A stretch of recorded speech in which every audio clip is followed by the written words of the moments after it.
Well, September is Sickle Cell Awareness Month.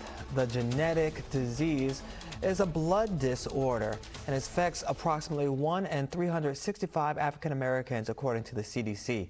Here to talk about it this morning is Barbara W. Harrison, a genetic counselor and assistant director of community outreach and education at the Center for Sickle Cell Disease at Howard University. Thank you so much for joining us this morning.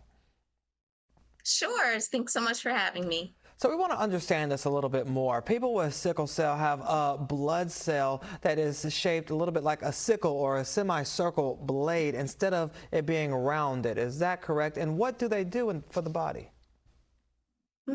So basically, the job of our red blood cells is to take oxygen from our lungs to different parts of our body.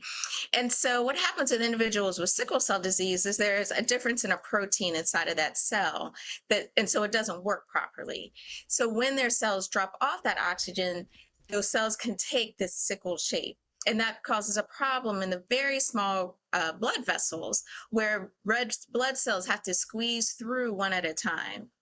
However, sickle cells are very rigid, and so they can't squeeze through those blood vessels. And so essentially, they can get clogged in those blood vessels and decrease the blood flow to different parts of the body. So the muscles, the bones, the organs. And so over time, that can cause damage to those organs. And then the hallmark of sickle cell disease is the pain that's associated with it. And the pain is really those parts of the body letting the brain know that they're not getting the blood flow they're supposed to. Okay, so why is sickle cell often referred to as the invisible illness? hmm So it's because individuals who have sickle cell disease really develop a sense of resiliency and a sense of really overcoming what's happening to them every day. So even though people with sickle cell disease have a level of pain, the vast majority have a level of pain every day. They don't often show that. And even at times when that pain spikes, and we call that a pain crisis or a pain episode, which often can require hospitalization, they from the outside, you can't necessarily tell that they're in the level of pain that they are. And so they go to the emergency room. They're not treated as quickly because they don't look like they have a problem. And so Mm. often it's considered invisible because it's not outwardly obvious to others the level of pain that they're in. And then this organ damage that can occur happens over time. So even the damage that these sickle cells are causing in their body is something that, again, doesn't necessarily present as something you can see from the outside. It's only when they're actually under good medical care can you really identify that this damage is occurring to their organs. And And so, in that way, it's kind of invisible. It's not outwardly obvious. and you mentioned that they have this pain that they go through. What are some of the other symptoms they have, and what is the cure for that, or what is being done to alleviate that pain?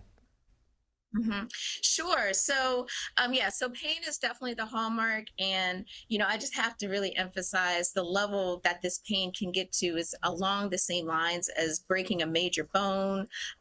Women that have sickle cell that have gone through labor say that labor doesn't even compare to the level of pain that is associated with sickle cell disease. So it really is on, a level off the pain scale.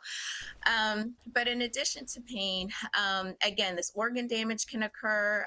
And so it can really affect any part of the body, the lungs, the heart, the brain. One of the possible symptoms with sickle cell disease is stroke because you can have that decreased blood flow to the brain.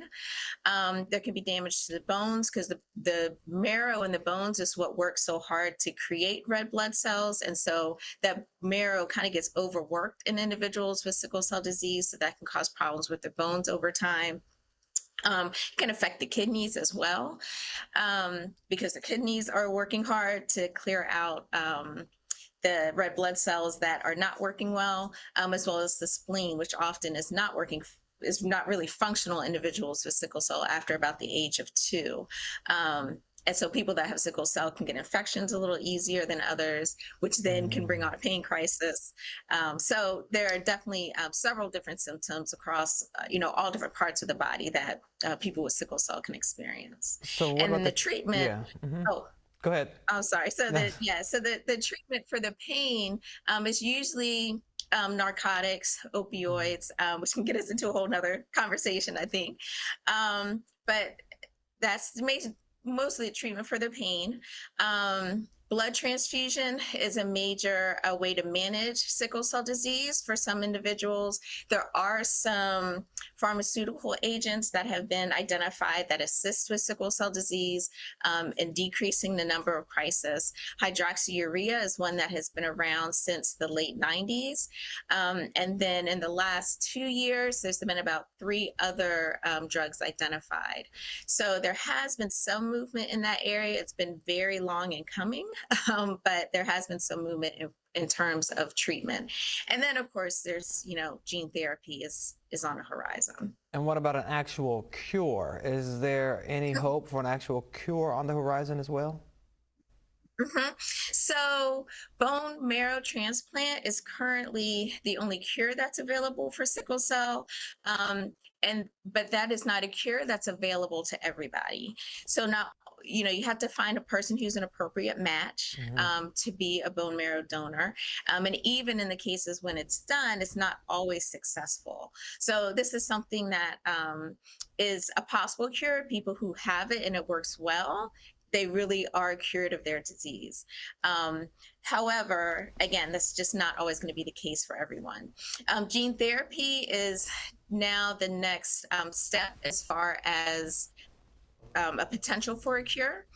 And so there are research studies that are going on with that right now.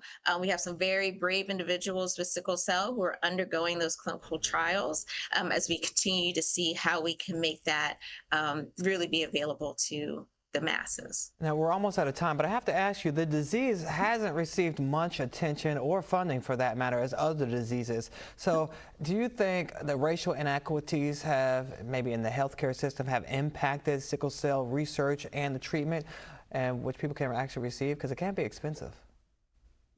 Yeah, oh, absolutely.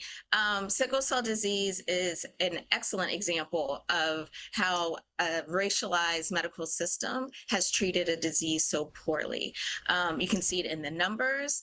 There was a great study that came out very recently that although sickle cell disease affects 3 times as many people as a similar genetic, well, not similar, but another genetic condition called cystic fibrosis, which affects primarily European individuals.